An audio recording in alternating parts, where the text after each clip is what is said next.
And the Battle of Poitiers is one of the two battles that will serve as the focus of today's discourse. Two battles that are usually considered two of the decisive battles in history. We will also talk about what this concept means. Who invented this concept that there are decisive battles in history that change the course of the world? Two battles that relate to the boundaries, with the boundaries of the Roman Empire, of Christianity, with the boundaries of Europe. And they are primarily related to the birth of Europe as a place with a precise political and cultural identity, because this is precisely the starting point. We, as if to say, we might take for granted that Europe has always existed, and on the other hand, if we look into the concept of Europe, we see that the Greeks and Romans obviously used the term Europe. However, we Europeans today risk grossly misunderstanding what Europe meant to the Greeks and then to the Romans. Let's start with the Greeks. The Greeks. More or less at the beginning of the 5th century BC, the great century of Greek classical culture, begin to have geographers who, among many things they tell their audience, also explain what the world is roughly like. The first important geographer who gives an idea of what the world is like is Hecataeus of Miletus, who, at the beginning of the 5th century, during the time of the Persian Wars, explains to his readers that the world has the Mediterranean at its center, and thus the Mediterranean divides the world into two parts. On one side is Europe, and on the other is Asia, which comfortably includes all those countries south of the Mediterranean that the Greeks knew, Egypt and Libya. After that, we would be making a serious mistake if we thought that for Hecataeus of Miletus, when he says there is Europe on one side and Asia on the other, he implied that we Greeks are Europeans. Not even for an idea. Miletus is in Anatolia, and the Greeks were evenly distributed on both sides of the straits and seas that separate the two continents. So it was a purely geographical discourse that Herodotus would later improve by discovering that it can be useful to distinguish between Asia and Africa. And so the world of the ancients, from that moment on, will be divided into three parts: Europe, Asia, and Africa. But well understood, it will never occur to the Greeks to say the Europeans, or worse still, we Europeans. In fact, I tend to think that the enormous importance that Greek civilization acquires in antiquity depends precisely on the fact that the Greeks are positioned at the crossroads between Europe and Asia. They are positioned in both continents and are therefore a perfect hinge to connect the great civilizations of the Middle East, Mesopotamia, and Egypt with the European side. And the Romans, the Roman Empire, is not a European empire either. We, being heirs of centuries of Eurocentrism, risk making mistakes there as well. What is an empire, as you know, that stretches from the borders of Scotland to the borders of Iran, from Hadrian's Wall to the Tigris and Euphrates? And it is an empire that extends over three continents: Europe, Asia, and Africa. And it does not have a particular connection to any of these three continents. Certainly, technically, Rome is in Europe, but that means nothing, because Europe continues to the north, beyond the borders of the Roman Empire, beyond the Rhine and the Danube, and this Europe that extends to the north is a world completely foreign to the Romans, who instead feel perfectly at home in Egypt or North Africa. And this is something we must be careful not to forget, because all in all, it seems quite natural for us to think of the Rhine as the center of the world. We need to make an effort to realize that for a Roman, the Rhine was an extreme boundary of the civilized world. A very unpleasant and cold place where a clerk or a Roman official would prefer to avoid being transferred. In contrast, In Egypt, one was perfectly at home, in civilized, warm places that had been entirely Greek and Roman for a very long time.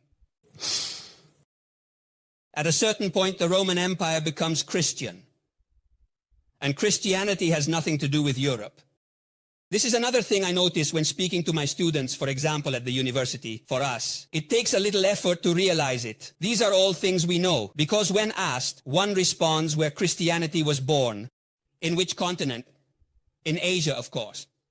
However, the idea that Christianity is an Asian religion is a bit more difficult to accept, and that during the time of Constantine, the emperor who ended the persecutions and Christianized the Roman Empire, Christianity was a widely practiced religion in Asia Minor, Egypt, Libya, and Palestine, of course.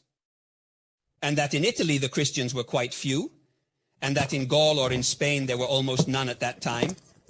Well, that is also not so easy to accept.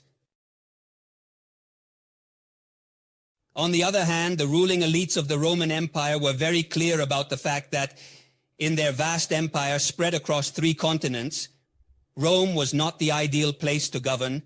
It was too peripheral, too shifted. Towards the European part, which was, after all, the least important, the least wealthy, the least populated, and from Constantine onwards, also the least Christian. Indeed, the Emperor Constantine decides, as you know, to move the capital and finds the ideal place. A city that is technically still in Europe, but just take a small boat and you're in Asia. That is the new center of the empire.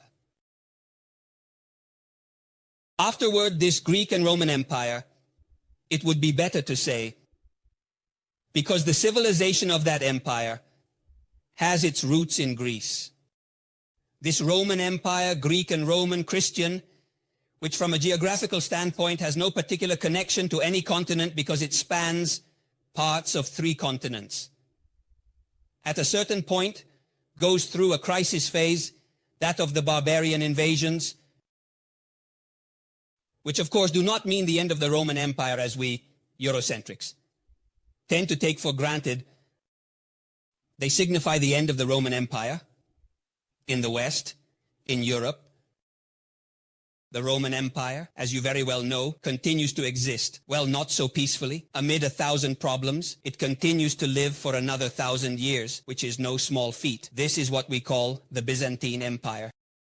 And we call it the Byzantine Empire out of the discomfort of having to admit that it was instead a Roman Empire. Thus, Eastern, Balkan, Middle Eastern, we are the Romans, those whom we call by another name, the Byzantines.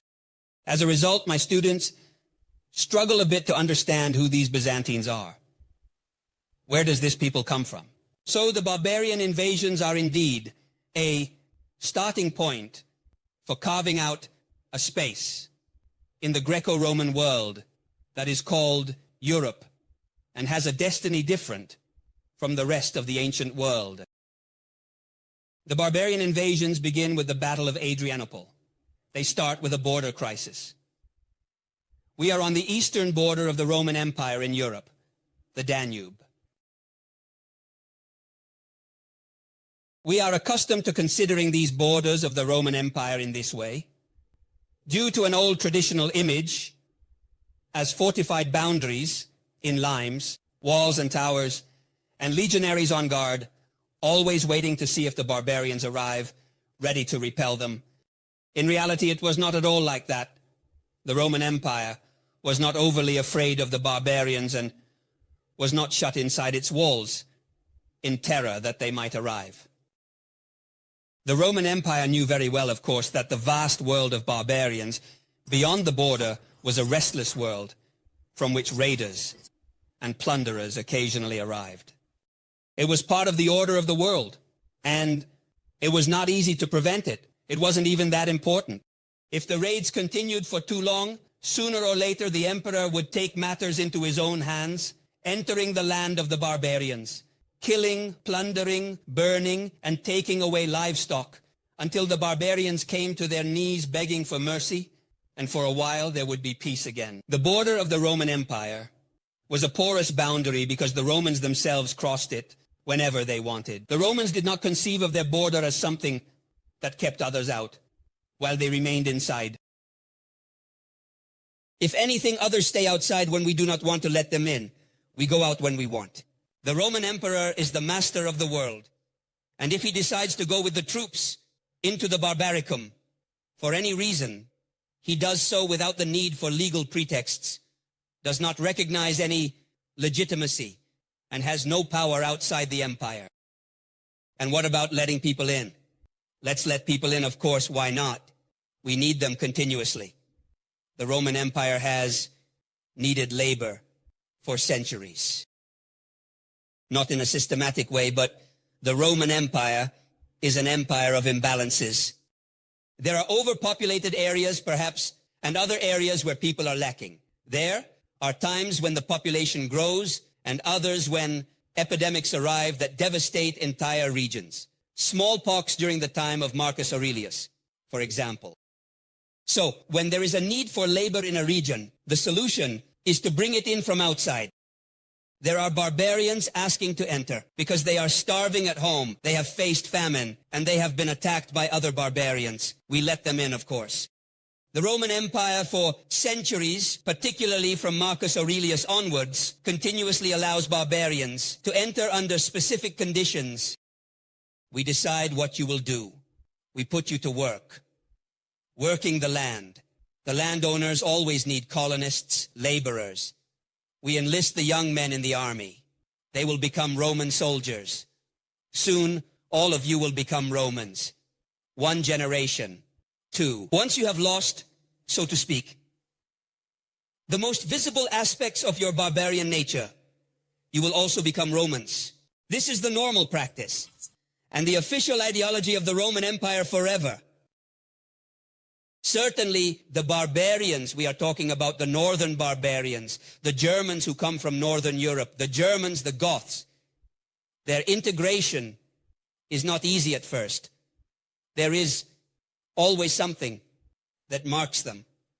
They are tall, blonde, and it is very clear that they are an inferior race. As a result, for a while they are mocked. But once they have fully integrated, they are no longer ridiculed. Rather, it is said to them, you see, you are the proof that being barbaric or Roman is just a matter of mindset. The bodies may be different, but anyone who wants to be Roman can become one.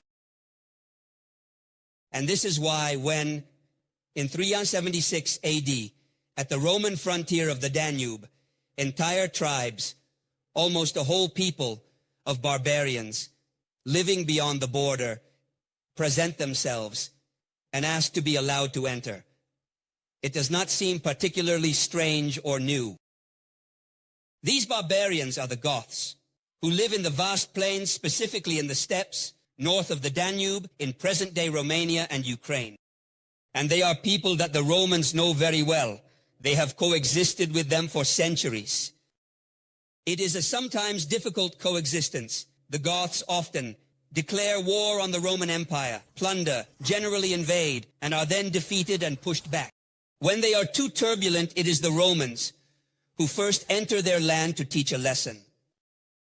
Constantine even had a bridge built over the Danube, which was not an easy task even for the Romans, for the sole purpose of being able to go to the Goths, to suppress them when necessary. Afterward, when the Goths were at peace, trade took place.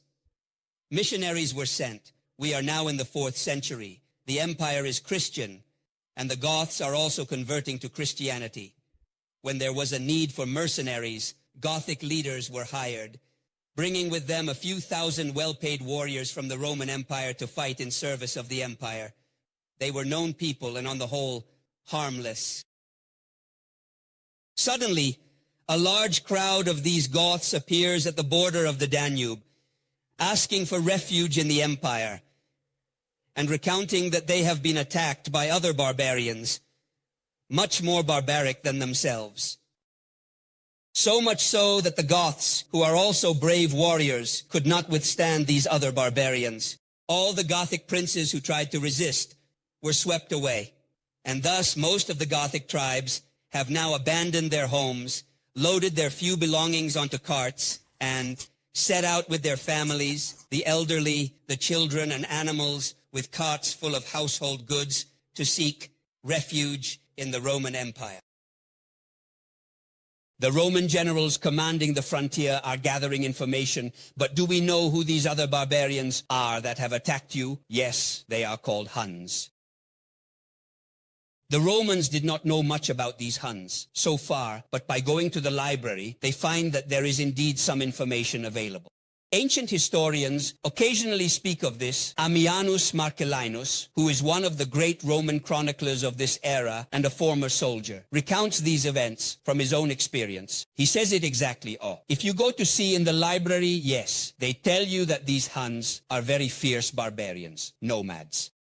This was particularly repugnant to the Romans because attachment to one's place of origin was an important aspect of Roman culture. These, on the other hand, are nomads. They live on carts, have sex on carts, are born on carts, and essentially do not know where they were born. Moreover, you will remember this, but it is Ammianus Marcellinus who recounts it for the first time. They feed on steaks aged under the saddle of the horse. At this point, the Romans say, "All right, we understand why you were frightened. Indeed, these Huns are a formidable enemy. All right, we can consider the possibility of letting you in.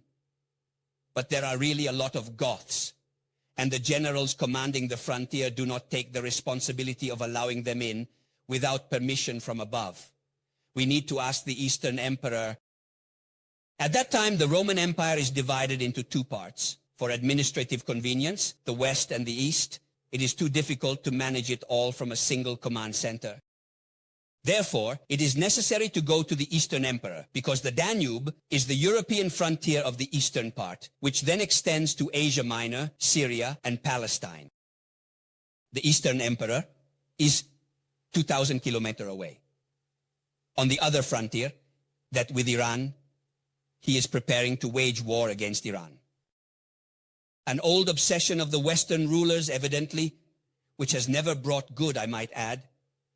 But nonetheless, Emperor Valens, a Christian and an Arian, thus in conflict with other Catholic Christians, is there on the frontier of Mesopotamia, preparing for war against Iran.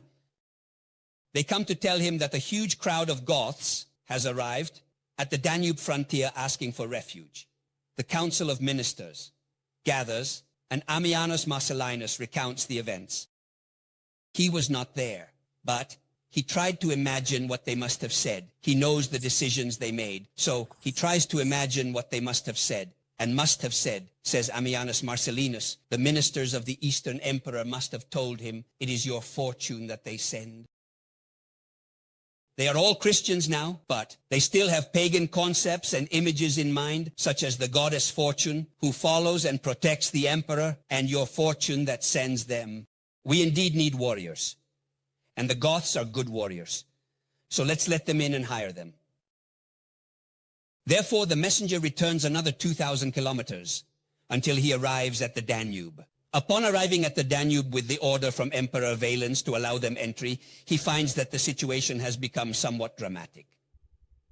As quite a bit of time has passed, the Goths are camped on the banks of the Danube with all their belongings, constantly terrified of hearing the hooves of the Huns behind them. They are very restless, and from time to time, some groups have attempted to enter clandestinely. But of course, the Romans monitor the frontier, and until there is permission from the Eastern Emperor, no one is allowed to enter. Therefore, those who attempted to enter were repelled. There were some clashes, and a few deaths occurred. Then now the order from the Eastern Emperor arrives. We let them in, as has been done many times before with groups of barbarians who wanted to come and live with us. To experience Roman happiness, as stated in an imperial law of that time.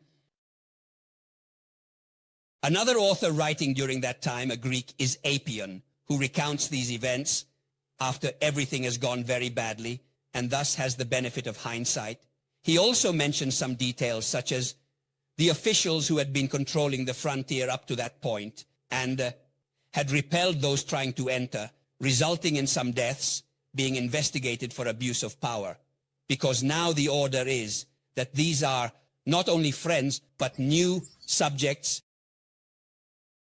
Shall we let them in? Well, the Constantine Bridge over the Danube is no longer there. It collapsed a long time ago, and no one has managed to rebuild another. Therefore, they must cross by boat on rafts. They need to be ferried.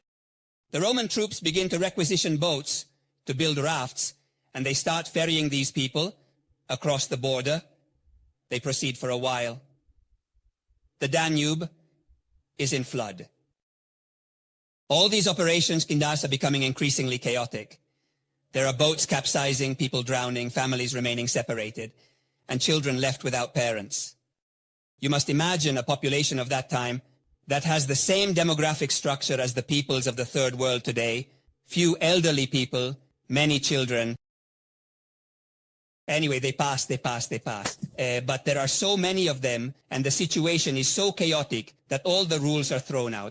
The first rule was to let them pass. We let them in, and there are secretaries with small tables, and everyone who enters leaves their name, and everything is noted down so that we know how many people are coming in. But the first thing that happens is that we can no longer keep track.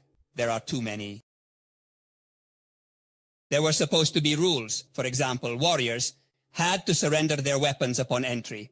However, Eunapius or Ammianus Marcellinus tell us that they were already writing knowing it would end badly. Yet they have the impression of being well acquainted with the situation firsthand, and they say, no, many of them entered with concealed weapons. In theory, they were supposed to be searched, but it was enough to pay a bribe to the sentinel, and one could enter bringing whatever they wanted. They are Christians, entering with their priests, but some of them are still pagans, a minority. According to Eunapius, it is a farce that they pretended to be Christians. It is not true.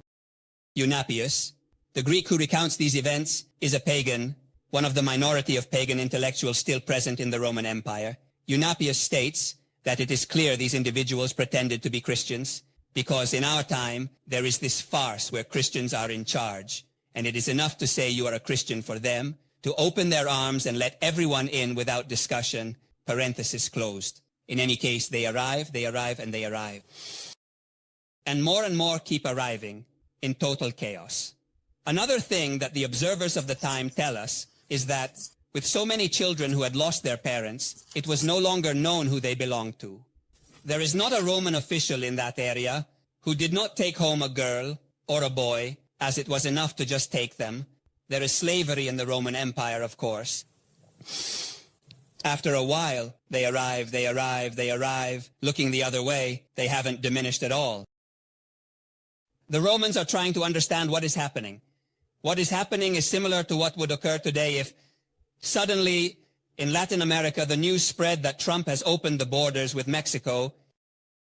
More people arrive. Other Goths who had not thought at all until that moment about abandoning their homes. Knowing that there is this window that the Romans are currently allowing people to enter through, they move to enter as well.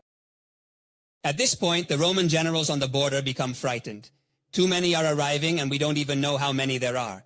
Therefore, they decide to stop and close off. Those who are here are here.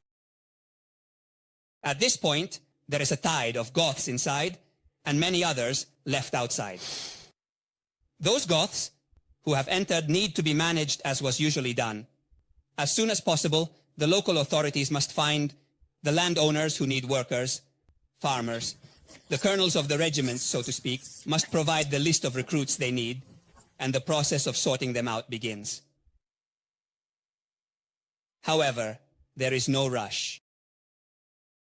They are kept there, just past the Danube, in what we would today call a vast refugee camp. And the observers of the time who tell us these things say it is clear that the generals were in no hurry because the government had allocated funds to support these refugees while they awaited resettlement and employment. The government had allocated funds, and the army was supposed to feed these tens of thousands of people with military rations paid for by the state. But the generals sold these rations to the refugees and pocketed the money. And so it was a huge deal. There was a lot of money to be made, so the generals kept them there as long as possible. And the Goths had brought everything from home. They paid. They gave everything they had to feed themselves. When they could no longer endure it, when they had nothing left, they began to sell their children, because even then, selling children as slaves in the ancient world is the normal resource for those who are starving.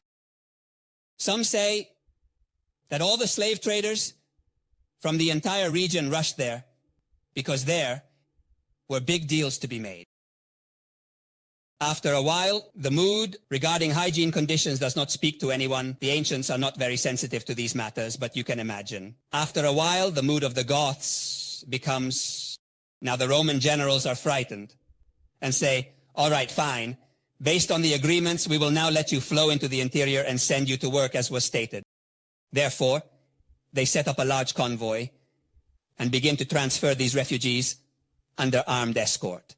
They are quite worried to take all the troops present in the area and send them to escort this huge convoy of 40 or 50,000 refugees, we can estimate roughly, heading inland. They are so frightened that they assign all available troops to escort the convoy. No one is left at the border to keep watch. The first thing that happens is that the crowd that had remained outside, seeing that there are no more sentinels, begins to cross the river clandestinely. Thus, a growing mass of people who entered without permission is also swelling. But the bulk entered with a precise agreement, which reiterates agreements made many times before, so they must be systematic. They arrive at the first major city in the area, located between the Danube and Istanbul, in present-day European Turkey. They arrive in the first large city of the area, and since there are local autonomies in the Roman Empire, and each city governs itself more or less independently, this large city, Marcianopolis, decides not to let the refugees in because the citizens are afraid. And they also refuse entry to the soldiers, because generally civilians in the Roman Empire have a certain fear of soldiers, who are quick-tempered, violent, take what they want, and consider themselves superior to civilians. Moreover, the soldiers are mostly barbarians, also recruited from among the barbarians. No one enters, only the leaders enter. So the tide of refugees camps outside under military guard, while only the Roman generals and the leaders of the Goths enter the city, with whom they will become new subjects of the Roman Empire. Then, if what Miano Marcellinus tells us is true, that night in the city, the Roman generals become truly afraid and decide to kill the leaders of the Goths to prevent this mass from possibly rebelling. Let's get rid of the leaders. So they invite them to a banquet with the idea of getting them drunk and then slaughtering them. It turns out that the Goths can hold their wine better than the Romans. As a result, they are unable to get them drunk. They are still feasting when the first scuffles break out outside the city, because the Goths left outside can no longer stand it. They start arguing with the soldiers, pull out hidden weapons, and the soldiers are overwhelmed. Meanwhile, inside the city, the Gothic princes, still not completely drunk, realize what is happening, shout betrayal, and rush outside. Outside, the Goths have overwhelmed the soldiers and are taking their weapons. At this point, the leaders of the Goths tell their people that the Romans have betrayed us. They did not keep their promises. They haven't kept any of what they promised, but now we are here. We are inside. We are armed. We are the Goths. We'll show them. And they begin to plunder the land and amass loot. Extremely disturbing things happen. Meanwhile, the houses of the wealthy Romans are filled with Gothic slaves because in many previous wars the Goths had always suffered defeats, and each time countless Goths were reduced to slavery. The houses of the Romans are filled with Gothic slaves who are now starting to escape and join the army of the Goths that is plundering the land. The Gothic slave arrives and says, "I will take you to the master's villa. I know where he has hidden the silverware. Here it is." Slaves are also escaping. They are not Goths. There is such a beautiful opportunity. They escape and go to join the army of raiders, unemployed individuals striking miners, and marginalized people of all kinds also arrive to join the army. Not only that, when the word spreads across the Danube, Others beyond the Danube move and come to participate. In this wonderful undertaking, more Goths are arriving. And even some Huns, who at first were the ones that had frightened the Goths, are now coming and saying, let us join in too. Emperor Valens is 2,000 kilometers away. Preparing for war against Iran, he learns what is happening. He has no desire to waste time with these four ragamuffins. He sends some troops with a few generals with the order to sweep them away. The first Roman generals who confront the Goths are defeated. It takes some time for all this to happen. Overall, about 2 years pass, during which the Goths have turned the plundering of the land into an industrial enterprise, creating large collection centers for the loot, and then transporting it in large convoys across the Danube border. Finally, Emperor Valens understands that he must go there himself with the bulk of the army. He renounces the war against Iran and sets off. On foot, of course, from Mesopotamia to Constantinople. 2,000 kilometers, and what about that? After months of marching, the army with Emperor Valens arrives at Constantinople, where the situation is extremely tense, because from the walls of Constantinople they can see the villas and villages burning, plundered by the Goths. The situation is so tense that when Emperor Valens appears in public at the circus games, he is booed. And this is a very bad sign for a Roman emperor. The emperor is elected for life. He does not have to face elections. He is elected for life. But one must see how long life lasts. If you don't know how to do politics, it won't last long. Being booed by the crowd is the worst of symptoms, and you absolutely must take action. Therefore, Valens finally leaves Constantinople with the army and marches in search of the Goths, intercepting them. In the area of another city called Adrianople, he intercepts what is now a huge convoy of carts loaded with loot. Accompanied by countless barbarians of various ethnicities who have come to join, with their families and everything else, they intercept it. And there happens another surreal thing, because intercepted by the Roman army, the Goths send out a delegation with Christian priests, saying, perhaps we can still come to an agreement. After all, it is you who gave us permission to enter. Then you did not give us what you had promised. What happened has happened, but now let's come to an agreement. And Emperor Valens begins to negotiate. While they are negotiating, between the Goths lined up to defend their carts and the Roman legionaries who are also lined up, insults are exchanged, some arrows are shot, and someone draws a sword, leading to a fight. The battle erupts without anyone wanting it. And the Battle of Adrianople, on August 9th, 378, concludes in a completely unexpected manner with the annihilation of the Roman army. The Roman army is annihilated, Emperor Valens disappears, and it is never known what happened to him. While the Goths have won, I continue to refer to them as Goths for convenience. But there are also Huns and Alans. But the Goths have won, and there is no longer a Roman army in the east, nor is there an emperor in the east. At this point, the Goths also go to besiege Constantinople. I am uncertain whether to tell you another anecdote, but yes, because then I will tell you about the Arabs who will reappear, just to give you an idea of how that world is different from the idea we might have of the Roman Empire.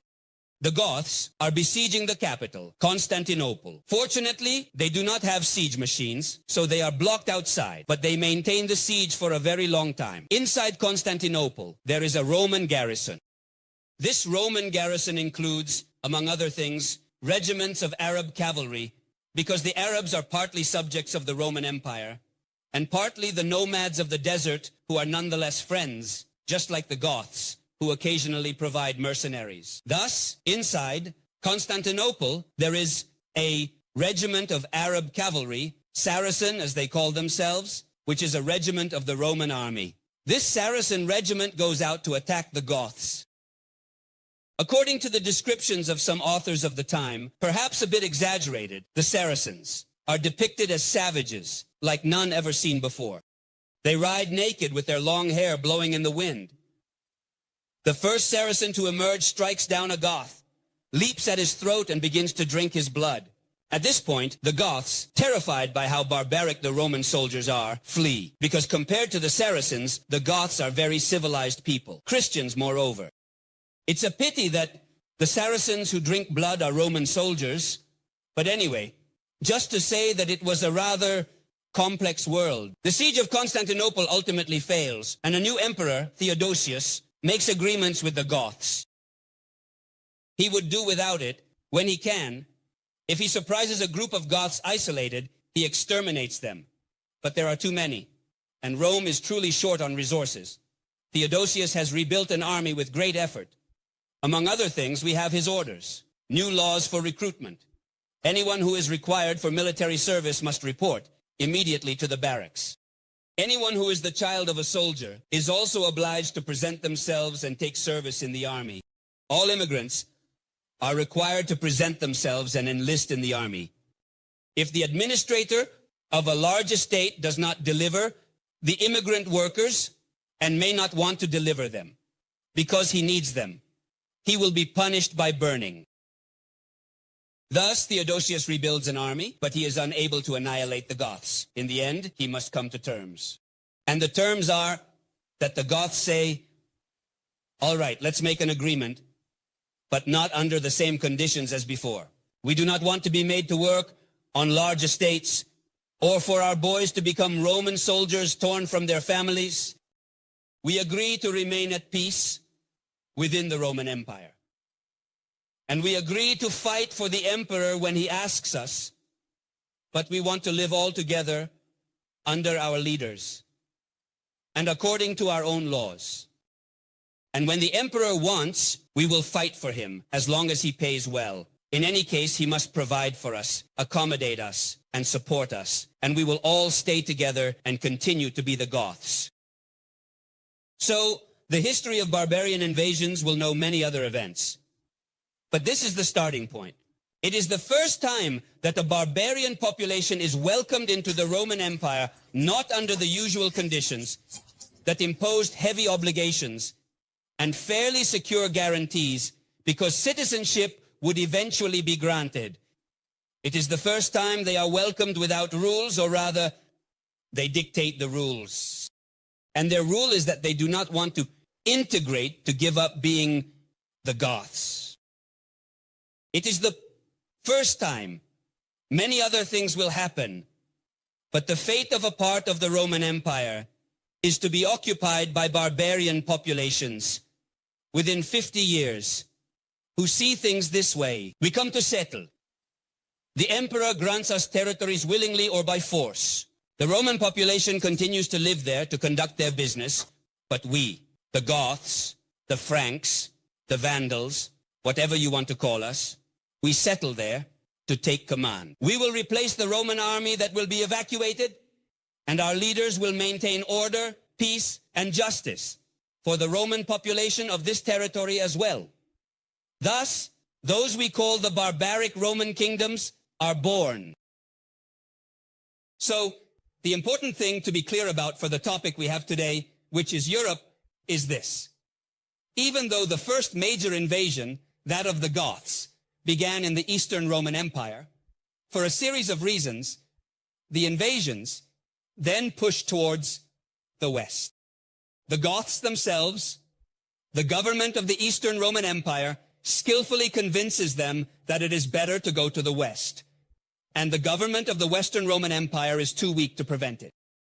Other invasions come directly from the Rhine. Instead, the Vandals, the Franks, moral within a century. Do you remember that date? Studied in school? 476 AD, the deposition of Romulus Augustulus, the last Roman emperor. No, the last Roman emperor of the West. By 476 AD, Italy, Gaul, Spain, and North Africa were governed by barbarian kings. There is no longer any sense in having a Roman emperor in the West. The only Roman emperor is the one in the Eastern Roman Empire who resides in Constantinople. Then North Africa will also be lost. But beyond North Africa, what matters for us is that here begins for the first time a phase of history. That is a phase of European history. Until now, we spoke of an experience that is common to the entire Mediterranean world. Being governed by the Romans, being imbued with Greek culture, and becoming Christians were all things that affected those who lived in Gaul, just as they did those who lived in Egypt or Asia Minor. Now, however, the barbarian invasions and especially the birth of the Roman barbarian kingdoms is a phenomenon that concerns only Europe. For the first time, that part of the world has a history separate from that of the Mediterranean world. And it is no coincidence that it is precisely on the eve of the barbarian invasions that some texts written in the West begin to speak of Europe as a place with a destiny different from that of the Roman Empire. We are at the end of the 6th century, Pope Gregory the Great. Pope Gregory the Great is from Rome. Rome is one of those pieces of Italy that was never conquered by the Lombards. Unlike the rest of Italy, almost entirely, including Basilicata, which was completely populated by the Lombards. Instead, Rome is free. It has not been invaded and technically still belongs to the empire, the only empire that remains, that of the Eastern Roman Empire. However, relations with the Eastern Roman Empire are difficult. Rome is isolated, lost in the far west as seen from Constantinople. At a certain point, in Constantinople, the Patriarch of Constantinople decides to assume the title of Universal Patriarch. In Rome, Pope Gregory the Great is very upset and writes to Emperor Maurice to complain about the fact that the Patriarch of Constantinople has assumed the title of Universal. In this letter, Pope Gregory the Great tells the emperor not to forget about us, not to forget. And here I quote, about Europe, enslaved to the law of the barbarians. It is the first time that the idea emerges that Europe is a piece of the Roman Empire that has had a different fate from the rest of the empire. And it is not a coincidence, evidently, because at that same moment, St. Columbanus, for example, comes from the far west, from Ireland. St. Columbanus, in those same years, addressing Pope Gregory the Great, greets him with the title of Flower Augustus of all Europe. Again, not of the world, and not even of Christianity, but of all Europe. And when another pope, Boniface IV, comes in the early 7th century, St. Columbanus addresses Pope Boniface, calling him the head of all the churches in Europe. In other words, at least the clergy, which includes more or less everyone who is accustomed to reading, writing, and thinking, has perceived that Europe is now a part of the world with its own identity and destiny. After that, this world, both the Roman and Christian world of the East, which now speaks only Greek, and the world occupied by the barbarians in Europe, must face a new threat. And it is the Arabs, of course.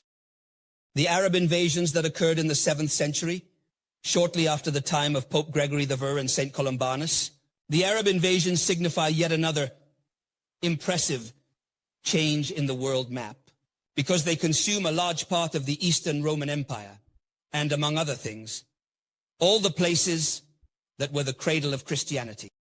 Palestine, Egypt, Antioch, Jerusalem, Alexandria, Egypt, the great Christian metropolises of the Roman world. The Arabs consume all of the Middle East. They consume North Africa. And they also take a piece of Europe subjugated by the barbarians, namely Spain. They overthrow a barbaric Roman kingdom, that of the Goths. At this point, the Arabs find themselves facing a world, the Greco-Roman one, from which they gladly absorb culture, technology, and science. Moreover, from their perspective, concepts like Europe and Africa make no sense. The Arab Empire is also an empire that extends over 3 continents. On one side it borders China, and on the other side it borders the Pyrenees with the Frankish kingdom. Upon arriving in Europe, in Spain, overlooking the Pyrenees, the Arabs, who are curious, begin to form an idea of the peoples living there. Those whom we might now call the peoples of Europe, the Arabs simply refer to as the peoples of the north, or rather, the peoples of the pale sun. People who live in those places where it seems absurd that anyone would want to live. It's cold. In the 10th century, the Arab geographer Al-Mas'udi writes, I do not quote the letter, I am paraphrasing. These peoples live in an absurd place. The sun is pale. There is humidity. It snows. It is freezing cold. And it is clear that those who live there are affected by this unlivable climate. Therefore, the people of the pale sun are large and big, crude, ignorant, cold and sluggish. Their brains do not function because clearly, being in the cold, they cannot function. They are stupid. Indeed, this will remain the dominant opinion of the Arab geographers who try to tell their audience in Cordoba or Palermo what kind of people these inhabitants of the West are. These are peoples whom Allah, strong and powerful, has marked with violence and ignorance, and as a whole with hostility and injustice. Another Arab historian a bit later truly notes another detail that leaves the Arabs astonished. They speak 25 different languages. No people are able to understand the language of any of the others. And regarding an Arab empire where indeed from Samarkand to Cordoba the same language is spoken, it is evidently a somewhat shocking thing. After that, the Arabs also push beyond the Pyrenees. Why stop there? We have before us these cold peoples, sluggish and crude. And while it may not be interesting to conquer their land, in the meantime, let us take what is good. The Arab raids beyond the Pyrenees are constant. There is, I repeat, no information that they wanted to extend beyond the conquests. Countries like that do not deserve to be conquered. However, they have rich churches and monasteries full of treasures. And so from time to time, we launch some raids across the Pyrenees. It is precisely on one of these raids across the Pyrenees that the Battle of Poitiers is fought in 732 AD, which has become in the memory of the West the other great decisive battle that shaped the fate of the world. The Battle of Poitiers occurs because a great raid has been launched from Spain under the command of the commander-in-chief, the Wali of Al-Andalus, the governor of Spain, Abderrahman. Abderrahman, at the head of an army, set out with the idea of plundering as much as possible. In front of him is the leader of the Franks. He is not the king. The portrayal by Paolo Villaggio and Fabrizio de André is a poetic license. King Charles returning from war was not King Charles. He was merely the prime minister and the military commander of the Frankish kingdom. However, his son Pepin will soon usurp the kingdom and become the true and legitimate king. So the confusion is not that serious. Charles Martel, the mayor of the palace, is the technical term for the Franks, gathers an army to confront this large-scale raid led by the Wali of Al-Andalus. Carlo Martello is named so because Carl is a name from his family and his people that means strong, courageous, and he is called Martello. It is not exactly known why. According to some, it is because of his military victories, which made him comparable to Mars. So, a little Mars. But in reality, medieval chroniclers thought differently. It is indeed a hammer. As a French chronicler would write centuries later, Charles is called this because just as the hammer crushes and breaks iron, steel, and all other metals, so he crushed and broke all his enemies in battle.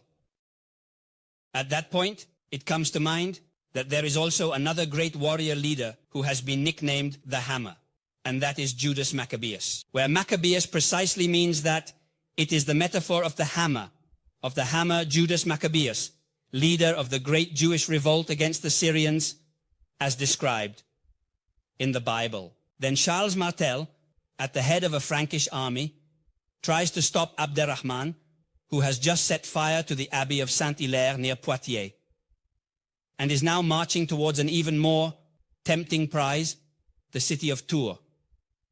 We are in present-day central France. The city of Tours is home to the great Basilica of Saint Martin of Tours, which is at the same time the most important religious center of Gaul, containing grand treasures.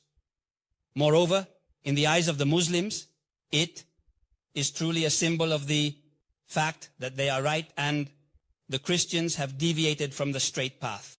Because one of the things that gives the the Muslims, more strength when they confront Christians in these centuries is the certainty that the Christians had their chance. They had the great prophet, Jesus. However, later the Christians became polytheists. They began to talk about the Trinity, three gods in one, and the Madonna and the saints. They have forgotten that God is only one, unreachable and impossible to represent. No, Christians have lost their minds over this.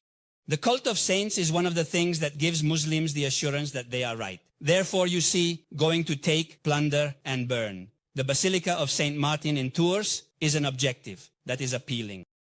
And there, on the great Roman road that connects Poitiers to Tours, the Franks block the star. The Battle of Poitiers is fought, and the Arab army is defeated.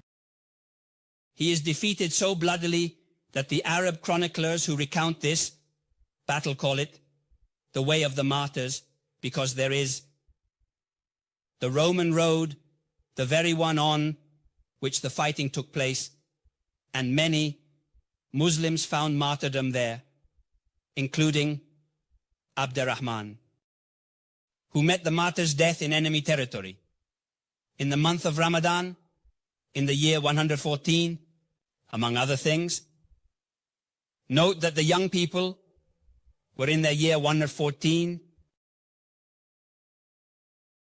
Why am I telling you about the Battle of Poitiers? First, because the main chronicler of the time who recounts this battle is a Spanish chronicler, a Christian, living in Spain under Arab rule, which is quite normal since in Spain, under Arab rule, the majority of the population remained Christian and had its clergy, monks, and bishops functioning in a completely regular manner. This Christian chronicler, who writes in Latin, a chronicle in the mid-8th century, an anonymous chronicler, recounts the Battle of Poitiers and tells it this way. First, it tells of the immense army that Abdurrahman led across the Pyrenees, overcoming the Basque mountains, treading on the peaks as if they were flat land. Like an army of locusts, right? Immense. And then the Spanish chronicler recounts, they found before them Charles, the leader of the Franks, warlike, experienced in battle, and in the face of the assault of the Arab cavalry. The Franks, whom the chronicler refers to as gentes septentrionales, these men of the north stood firm. They blocked the way. They remained steadfast in defense, the chronicler says with an image that was greatly appreciated by our historians of the 19th century, like a wall of ice. They stood firm there like a wall of ice against which the charge of the Arabs was shattered. And here you see that the image is nonetheless that of a man who lives in the Muslim and Arab world and perceives those from the north, as the Arabs do, cold, sluggish, but capable of remaining still. They are men of ice as well, living in those northern countries. And then the chronicler says, after the battle with the defeat of the Arabs, in reality, not all the Arabs had been killed, and therefore they all went to sleep, each in their own camp. And the next morning, says the chronicler, the Europeans pushed on to the Arab camp, and they found it empty because they had fled. But he says the Europeans. Now this, I am saying with too much emphasis, is an incredible thing. No one has ever said the Europeans. It is the first time in history that the word Europiensis appears in Latin to indicate a population. They are the men from the north. They are the Franks. The Andalusian chronicler knows this. He uses both expressions, but then he ends up calling them the Europeans. This battle was no joke. It was an important battle in which the governor of Spain died and countless warriors found martyrdom. It is the battle that propels Charles Martel to the forefront of the imagination of his contemporaries, making it easier for his descendants, his son Pepin the Short, and his grandson Charlemagne, who is, by the way, the one you see there in the image, presumably him, although we are not entirely sure. It will indeed allow Pepin the Short to usurp the Frankish kingdom and Charlemagne to become emperor. The glory of Charles Martel is at the origin of all this. But the most interesting thing, in fact, is that the Battle of Poitiers becomes, in European memory, the moment when the world was saved. It takes a while to gain this status because, at the time, the battle was indeed remembered and celebrated. Occasionally, some chronicler adds a bit of color, like the Roman chronicler, the author of the Liber, who is the continuator of the great chronicle of the popes, called the Liber Pontificalis, which recounts how these wicked Muslims, infidels, were defeated and left 375,000 dead on the battlefield. 375,000 dead against 1,500 Franks. But in general, medieval chroniclers remember this battle but are not so enthusiastic. They do not have the habit of thinking that battles can mark the history of the world. After all, a battle decides right there who must win. Instead, in the modern age, Poitiers is rediscovered. Starting from the 600s, people begin to say, oh no, just think about what would have happened if the Arabs had won. Once this idea, think about what would have happened if they had won, circulates in European culture, there are no more limits. François Mézeray, a French historian of the 17th century, referred to the Franks of Charles Martel as liberators of humankind. Voltaire, we are in the Enlightenment of the 18th century, stated in the essay on the seas that without Charles Martel, France would have become a Muslim province. Gibbon, a great historian of Roman antiquity, a prominent English historian, also from the 18th century, and an Enlightenment thinker. The Battle of Poitiers is the event that allowed Great Britain and Gaul, our neighbors, to escape the Quran. Without Charles Martel, perhaps today, the interpretation of the Quran would be taught in the schools of Oxford, and its pulpits would demonstrate to a circumcised people the holiness and truth of the revelation of Muhammad. It must be said, the 6th and 7th centuries are a truly modern era in which there are also those who are capable of saying the opposite of commonplaces. While most authors vent their frustrations with these clichés about the terrible things that would have happened if the Muslims had won, there is also an author like Cardinal de Retz, a great French memoirist of the 17th century, who says what a pity that they didn't win. He's a cardinal, mind you, huh? The Saracens of Spain could have fostered a taste for sciences and arts in France. Charles Martel exterminated them at Poitiers, and the only result of this battle was the strengthening of his power. But in the 19th century, there will be few like Cardinal d'Orizio. In general, it continues to be said that it was the salvation of France, indeed, of all Christian Europe. Schlegel in Germany, a 19th century philosopher. The arm of Charles Martel saved and liberated the Christian nations of the West from the deadly embrace of Islam that destroys everything. I like it. It all seems very relevant. An English historian, Arnold, 1840, no, American, 1846. The victory of Charles Martel at Poitiers is one of those liberated, fundamental factors that have influenced the happiness of humanity for centuries. And finally, in the mid-19th century, an English historian invents something very much appreciated: the 15 decisive battles in world history, from Marathon to Waterloo. Do you understand? What does such a project mean? The history of the world, that is, viewed from 19th century England. The history of the world destined to lead Europe to dominate the world, and England to the top. All of this is thanks to the fact that the Greeks, who were our ancestors, as everyone knows, defeated the horrible Asian Persians at Marathon, and thanks to the fact that Charles Martel defeated the horrible Asian Arabs at Poitiers, and thanks to the fact that the Duke of Wellington defeated the horrible French of Napoleon at Waterloo, now the world has reached the perfection that we know. This means writing about the great decisive battles of world history in the mid-19th century, including Poitiers. I have made it very lengthy, and I will stop right away, but I still want to tell you a couple of things. Well, there is no one left who, like Cardinal Doretz, says that perhaps it would have been better if the Arabs had won. I found one. And let's see if you can guess who it is. We are in the 20th century. If Charles Martel had been defeated at Poitiers, the face of the world would have changed.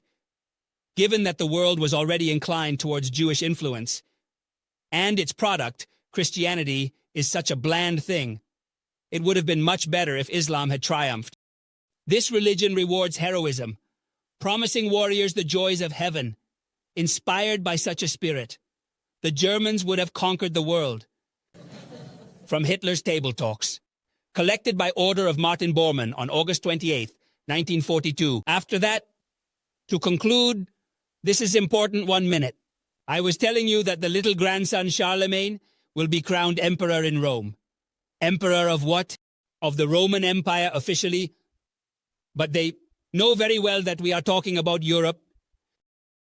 As early as 775, an Irish priest, who, being from the West, obviously sees things a bit differently, writes to Charlemagne, who is still the sole ruler of the Franks, saying, "You are the honor and glory of the kingdom of Europe." The great collaborator of Charlemagne, Alcuin, was also English. By defeating the Saxons, and so on, you spread Christianity throughout all parts of Europe. And finally, in 799, a poet celebrates the meeting between Charlemagne, king of the Franks, and Pope Leo III, who came to ask him many things that I will not dwell on. But essentially, this will lead to Charlemagne's journey to Rome and his coronation as emperor. The poet who recounts this meeting defines Charlemagne as the father king of Europe. And indeed, the empire of Charlemagne is Western Europe, as we have come to consider it over the centuries. The coronation of Charlemagne in Rome definitively secured Rome for the West, severing its ties with Constantinople, and in a sense, created Europe. Of course, there is someone who is distressed when Charlemagne is crowned emperor in Rome. It is the Byzantines, that is, the Romans of the East, who consider themselves the true Romans. The Byzantine chronicler recounting the coronation of Charlemagne in Rome essentially says, "Look, we thought the barbarian invasions were over, but they are not over at all. Now the barbarians have even conquered Rome. However, we see it a bit differently, because obviously we are the descendants of those barbarians. Thank you."